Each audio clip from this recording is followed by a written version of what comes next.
এবার হঠাৎ করেই বাংলাদেশের খুব কাছে রাফাইল যুদ্ধবিমানের মতো মারণঘাতী অস্ত্র মোতায়েন করে দিল্লি সরাসরি ঢাকার দিকে তাদের মিসাইলের মুখ তাক করে রেখেছে। ৫ আগস্ট বাংলাদেশের রাজনৈতিক পট পরিবর্তনের পর থেকেই ভারত যে অস্থিরতায় ভুগছিল তার চূড়ান্ত বহিঃপ্রকাশ ঘটল এই সামরিক উস্কানিতে। ভারতের এই যুদ্ধ প্রস্তুতি প্রমাণ করে তারা বাংলাদেশকে আর বন্ধু নয়, বরং প্রতিপক্ষ হিসেবেই টার্গেট করছে।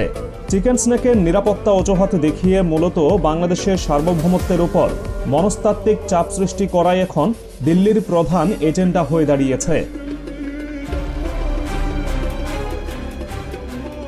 শিলিগুড়িতে সম্প্রতি অনুষ্ঠিত উচ্চ পর্যায়ের এক গোপন বৈঠকের খবর ফাঁস হওয়ার পর থেকেই সামরিক মহলে তোলপাড় শুরু হয়েছে।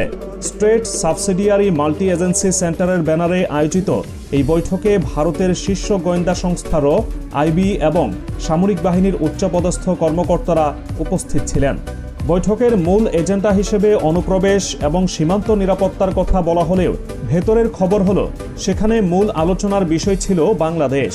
হাসিমারা বিমান ঘাঁটি, যা বাংলাদেশ সীমান্ত থেকে খুব বেশি দূরে নয়।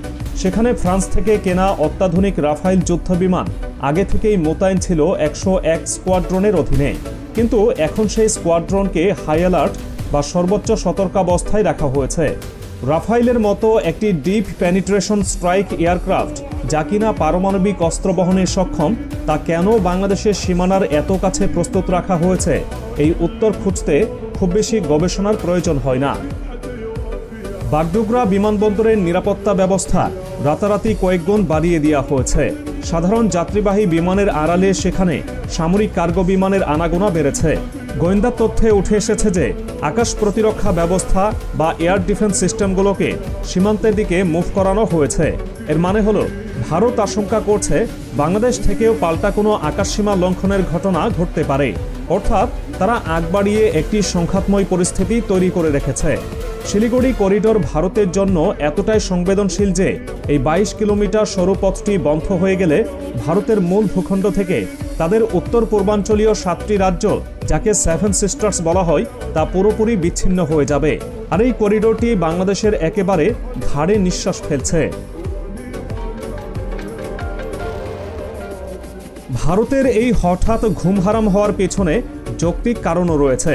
তারা ভালো করেই জানে বাংলাদেশ এখন আর আগের মতো নতজানু পররাষ্ট্রনীতিতে বিশ্বাসী নয়। ঢাকায় এখন এমন এক সরকার ক্ষমতায় যারা দিল্লির দাদাগিরিকে তোয়াক্কা করে না। ভারতের ভয়ের মূল জায়গাটি হলো, যদি কোনো কারণে বাংলাদেশের সঙ্গে ভারতের সংঘাত বাঁধে, তবে বাংলাদেশ সেনাবাহিনী খুব সহজেই এই চিকেন স্নেক করিডোর অচল করে দিতে পারে। ম্যাপের দিকে তাকালে দেখা যায় বাংলাদেশের তেঁতুলিয়া থেকে শিলিগুড়ি করিডোরের দূরত্ব এতটাই কম যে বাংলাদেশের আর্টিলারি বা কামানের রেঞ্জের মধ্যেই এটি পড়ে।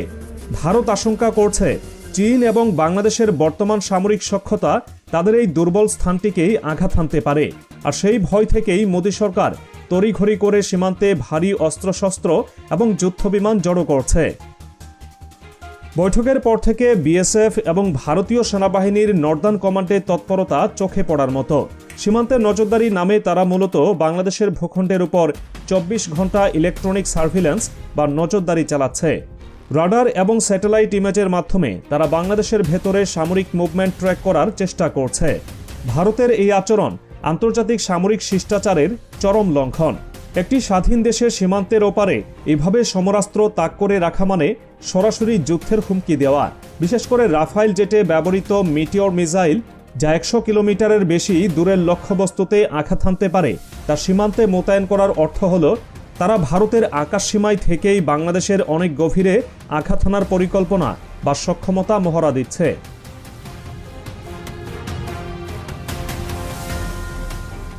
দিল্লির নীতি নির্ধারকরা মুখে চীনের কথা বললেও তাদের বন্দুকের নল কিন্তু ঢাকার দিকেই। চীন ফ্যাক্টরকে তারা একটি ঢাল হিসেবে ব্যবহার করছে।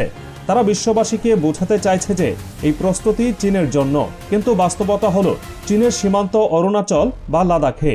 শিলিগুড়ি করিডোরে চীন সরাসরি কোনো হুমকি নয়, যতক্ষণ না বাংলাদেশ বা ভুটান সেই সুযোগ করে দেয়। যেহেতু ভুটান ভারতের নিয়ন্ত্রণে, তাই ভারতের একমাত্র মাথা ব্যথার কারণ এখন বাংলাদেশ। তারা মনে করছে বাংলাদেশ যদি চীনকে ব্যবহার করে এই করিডোরে কোনো প্রকার ব্লকেজ তৈরি করে, তবে ভারতের অস্তিত্ব সংকটে পড়বে। এই প্যারানয়েড বা অমূলক ভয় থেকেই তারা এখন বাংলাদেশকে চাপে রাখার জন্য এই ভয়ঙ্কর মহড়া চালাচ্ছে। তবে বাংলাদেশও যে হাত গুটিয়ে বসে নেই সেটা ভারত ভালো করেই জানে। বাংলাদেশ সশস্ত্র বাহিনী এখন আর 90-এর দশকের সেই বাহিনী নয়। ফোর্সেস গল 2030-এর আওতায় বাংলাদেশ সেনাবাহিনী এবং বিমান বাহিনী এখন অনেক বেশি আধুনিক এবং শক্তিশালী। ভারতের রাফাইলের জবাবে বাংলাদেশের হাতে রয়েছে চীনের তৈরি F-7 BGI যুদ্ধ বিমান এবং এয়ার ডিফেন্স সিস্টেম। এছাড়া বাংলাদেশের কাছে থাকা শর্ট রেঞ্জ ব্যালিস্টিক মিসাইল এবং মাল্টিপল লঞ্চ রকেট সিস্টেম বা MLRS ভারতের শিলিগুড়ি করিডোরের জন্য সাক্ষাৎ জমদূত। ভারত যদি রাফাইল দিয়ে কোনো অ্যাডভেঞ্চার বা দুঃসাহস দেখাতে আসে, তবে বাংলাদেশের মাটি থেকে ছোড়া পাল্টা জবাবে ভারতের 7 সিস্টার্স চিরতরে বিচ্ছিন্ন হয়ে যেতে পারে। সামরিক পরিভাষায় একে বলা হয় মিউচুয়ালি অ্যাসিওর্ড ডিস্ট্রাকশন বা উভয় পক্ষের নিশ্চিত ধ্বংসের ক্ষমতা। বাংলাদেশ সেই সক্ষমতা অর্জন করেছে বলেই ভারত আজ এত বিচলিত। গত কয়েক মাসে সীমান্তে বিএসএফের গুলিতে বাংলাদেশি নাগরিকদের হত্যার ঘটনা এবং ভারতীয় মিডিয়ার বিভিন্ন উস্কানিমূলক মন্তব্য দুই দেশের সম্পর্কের কফিনে শেষ পেরেক ঠুকে দিয়েছে।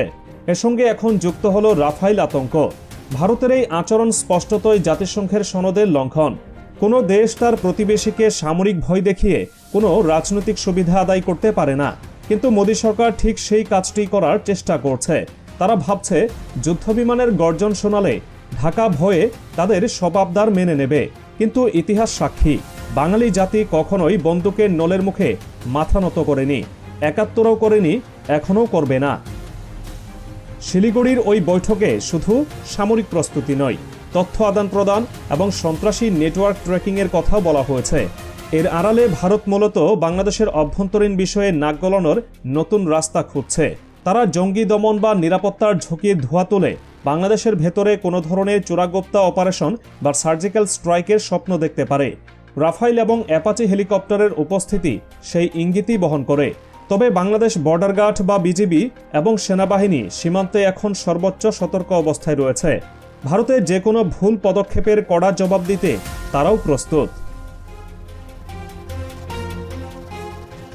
ভারতের এই সামরিক আস্ফালনের আরেকটি বড় কারণ হল ভূরাজনীতিতে তাদের কোণঠাসা হয়ে পড়া। নেপাল, ভুটান ও মিয়ানমারের মতো দেশ এখন চীনের দিকে ঝুঁকছে, আর বাংলাদেশও হাতছাড়া হয়ে গেছে। দক্ষিণ এশিয়ায় ভারত এখন কার্যত বন্ধুহীন। এই হতাশা থেকেই তারা এখন হার্ড পাওয়ার বা সামরিক শক্তি প্রদর্শনের পথ বেছে নিয়েছে। তারা দেখাতে চাইছে যে তারা এখনও এই অঞ্চলের বিগ ব্রাদার, কিন্তু এই দাদাগিরি ফলপ্রসূ হওয়ার বদলে হিতে বিপরীত হচ্ছে। বাংলাদেশের সাধারণ মানুষ এখন ভারতকে আর বন্ধু ভাবে না, বরং জাতীয় নিরাপত্তার জন্য ১ নম্বর হুমকি হিসেবে চিহ্নিত করছে। শিলিগুড়ি করিডোরের নিরাপত্তা নিশ্চিত করতে গিয়ে ভারত উল্টো বাংলাদেশকে তাদের শত্রু শিবিরে ঠেলে দিচ্ছে। সামরিক পর্যবেক্ষকদের মতে, ভারত যদি সত্যিই বাংলাদেশের উপর কোনো হামলা চালায়, তবে তা হবে ভারতের জন্য আত্মঘাতী সিদ্ধান্ত। কারণ বাংলাদেশ ৩ দিক থেকে ভারতকে ঘিরে থাকলেও ভারতের মূল ভূখণ্ডের সঙ্গে সংযোগ রক্ষাকারী ওই ২২ কিলোমিটারের চিকেন স্নেকই হল তাদের আকিলিস হিল বা মরণ ফাঁদ। যুদ্ধের দামামা বাঁচলে বাংলাদেশ যদি ওই করিডোরটি বিচ্ছিন্ন করে দেয়, তবে ভারতের মানচিত্র থেকে এক বিশাল অংশ বিচ্ছিন্ন হয়ে যাবে। আসাম, ত্রিপুরা, মেঘালয়, মিজোরাম সব রাজ্য ভারতের নিয়ন্ত্রণ হারাবে। তাই রাফাইল দিয়ে ভয় দেখানো আর বাস্তবে যুদ্ধ করা দুটি সম্পূর্ণ ভিন্ন বিষয়। এদিকে ভারতের এই আগ্রাসী মনোভাবের বিরুদ্ধে বাংলাদেশের জনগণের মধ্যে তীব্র ক্ষোভ বিরাজ করছে। সামাজিক যোগাযোগ মাধ্যম থেকে শুরু করে চায়ের দোকান সবখানেই এখন একটাই আলোচনা, ভারত কি সত্যিই আক্রমণ করবে? উত্তর হলো, ভারত সরাসরি পূর্ণাঙ্গ যুদ্ধ শুরু করার সাহস হয়তো পাবে না, কিন্তু তারা লিমিটেড স্কেল কনফ্লিক্ট বা সীমিত পরিসরের সংঘাত উস্কে দিতে পারে। আর এর মাধ্যমেই তারা বাংলাদেশের সরকারকে অস্থিতিশীল করার চেষ্টা করবে। রাফাইল মোতায়েন সেই সীমিত সংঘাতের প্রস্তুতিরই অংশ। তারা বোঝাতে চাইছে তাদের হাতে বড় লাঠি আছে।